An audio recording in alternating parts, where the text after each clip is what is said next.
ഇതുപോലെ ഒരു വെള്ളിയാഴ്ച പരിശുദ്ധമായ റമദാൻ 27-ാം രാവിലാണ് നമുക്ക് സ്വാതന്ത്ര്യം ലഭിക്കുന്നത്.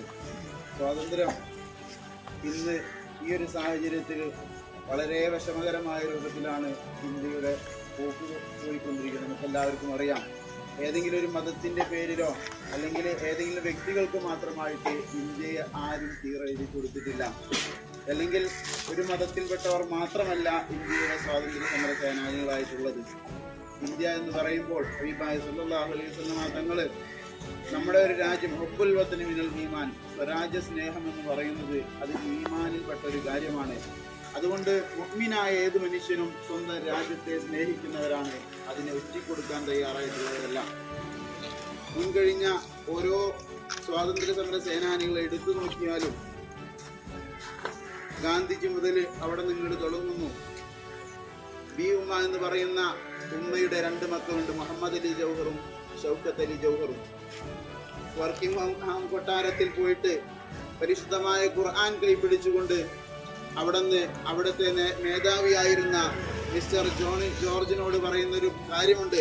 Mister George, if you ask about me, firstly, secondly, thirdly, I am a Indian, I am a Indian, I am a Indian. നിങ്ങൾ എന്നെ ഒരു മനുഷ്യനായിട്ടാണ് കാണുന്നതെങ്കിൽ ഞാനൊരു ഇന്ത്യനാണ്. അതല്ല നിങ്ങൾ എൻ്റെ മതമാണ് മനസ്സിലാക്കുന്നതെങ്കിൽ ഞാനൊരു മുസ്ലിമാണ്. പരിശുദ്ധമായ ഖുർആൻ കുത്തിപ്പിടിച്ചുകൊണ്ട് പറയുന്നു.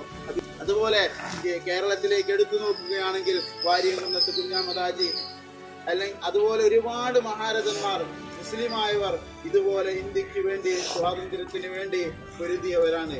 ടിപ്പു സുൽത്താനെ പോലെയുള്ള മഹാന്മാർ. എന്നാൽ അവരെയൊക്കെ ഇന്ന് ഈ രാജ്യത്ത് ആകെ മാറ്റിമറിച്ചുകൊണ്ടുള്ളൊരു ഘട്ടത്തിലൂടെയാണ് നമ്മൾ കടന്നുപോയിരിക്കുന്നത്. അതുകൊണ്ട് നമ്മൾ ഇവരെയെല്ലാം പഠിക്കണം, ഇന്ത്യയെക്കുറിച്ച് പഠിക്കണം. എങ്ങനെയാണ് ഇന്ത്യക്ക് സ്വാതന്ത്ര്യം കിട്ടാൻ വേണ്ടിയിട്ട്, എത്രത്തോളം ഇന്ത്യക്ക് സ്വാതന്ത്ര്യം കിട്ടാൻ വേണ്ടി പൂർവികർ കഷ്ടപ്പെട്ടു എന്ന് നമ്മൾ മനസ്സിലാക്കേണ്ടതുണ്ട്. ഇന്നലെ വന്നിട്ട് ഞാൻ വീരനാണ്, വീര സവർക്കറാണെന്ന് പറഞ്ഞുകൊണ്ട്, അല്ലെങ്കിൽ സ്വന്തം പുസ്തകത്തിൽ ഞാൻ വീരനാണെന്ന് എഴുതി വെച്ചവരല്ല ഇന്ത്യക്ക് വേണ്ടി നേതൃത്വം കൊടുത്തിട്ടുള്ളവര്. ഗാന്ധിജിയെ പോലെയുള്ളവർ, ഭഗത് സിംഗിനെ പോലെയുള്ള, അംബേദ്കറിനെ പോലെയുള്ള ഒരുപാട് മഹാത്മാക്കൾ നമ്മുടെ മുന്നേ കഴിഞ്ഞു പോയിട്ടുണ്ട്. ഇന്ത്യ എന്ന രാജ്യത്തിന് മതമല്ല, ഇവിടെ രാജ്യസ്നേഹമാണെന്ന് അറിയിച്ച ഒരുപാട് പേരുണ്ട്.